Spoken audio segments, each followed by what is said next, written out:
A dog waited 4 years, and what happened next will leave you in tears. He waited for 4 long years, always in the same spot, eyes fixed on the road. Max, the dog who never gave up on his family, finally sees a car stop in front of the old house. Has his endless wait finally come to an end?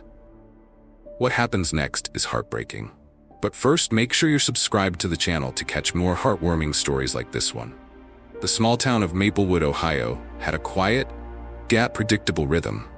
With its calm, tree-lined streets and rows of clapboard houses, the place seemed untouched by time, clinging to a peaceful simplicity that felt worlds away from the bustle of modern life. It was a gray morning in early spring, the kind where a light mist clung to the pavement like cobwebs when Max first appeared. No one knew where he'd come from. There one day, sitting on the cracked sidewalk in front of a house that had been abandoned for years, his golden fur matted but still gleaming faintly in the weak sunlight. Max was a golden retriever with eyes that held the weight of 1,000 unspoken stories.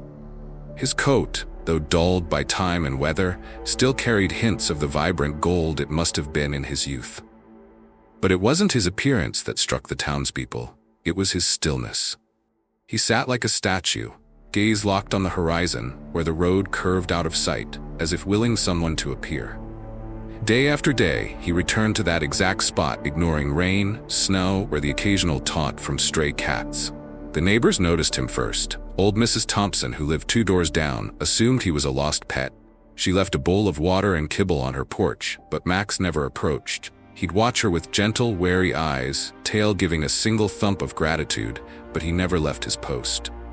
Days turned into weeks, and still he waited. The children walking to school began to point him out. "Look, it's the ghost dog," while their parents exchanged theories over picket fences. Had his owners moved? Died? No one knew. But Maplewood, a town where nothing ever happened, had found its mystery. By summer, Max had become a local fixture. Teenagers dared each other to pet him, most failed. A well-meaning man named John tried to leash him and bring him home, but Max slipped the collar and trotted back to the abandoned house by dusk. The townspeople began to leave offerings, a worn blanket on the porch, a bowl of stew from the diner, but Max's loyalty never wavered. He'd eat, drink, then resume his watch, eyes never leaving the road. Then came Emily. 7 years old, with a mop of curly hair and a habit of asking why until adults groaned, she spotted Max on her walk home from school. "Why is he always there, Mom?" she asked, tugging her mother's sleeve. Her mother repeated the rumors. The house's owners had vanished years ago after a car accident. The dog had stayed, waiting for a family that would never return. But Emily wasn't satisfied. The next day, she stuffed her pockets with dog treats from the pet store and marched to the house. Max watched her approach, ears pricked. Emily sat cross-legged on the sidewalk, just out of reach, and held out a biscuit. "Hi, Max," she said softly. For 10 minutes, he didn't move. Then slowly, he crept forward and took the treat. Emily stayed until sunset, telling him about her math test and her goldfish bubbles. By the end of the week, he let her scratch behind his ears. By the end of the month, he'd nudged open the creaky front door of the abandoned house and led her inside. The air smelled of mildew and forgotten things. Dust motes swirled in the sunlight filtering through grimy windows. In the living room, Max pawed at a toy box under a moth-eaten couch. Inside, Emily found a chewed rubber bone stamped with Max and a stack of photos, a laughing couple, a boy her age, and a younger, brighter-eyed Max chasing a ball in a sunlit yard. "They loved you," Emily whispered. Max whined softly, resting his head on her knee. That night, Emily begged her parents to help. "We have to find his family," her mother, moved by her tears, agreed. They visited the library, scoured old newspapers, and found a clipped article. Local family injured in highway collision. The Carters, parents Michael and Sarah, son Jacob, had survived but moved away for treatment. No mention of Max. Emily rallied the town. Flyers went up at the post office. The diner owner shared Max's story online. A week later, a breakthrough. Mr. Harris, a cousin of the Carters, lived in the next county. Emily's parents drove her and Max to meet him. The man's eyes filled with tears when he saw the dog. "They thought he'd died in the crash," he explained. "They searched, but they couldn't stay."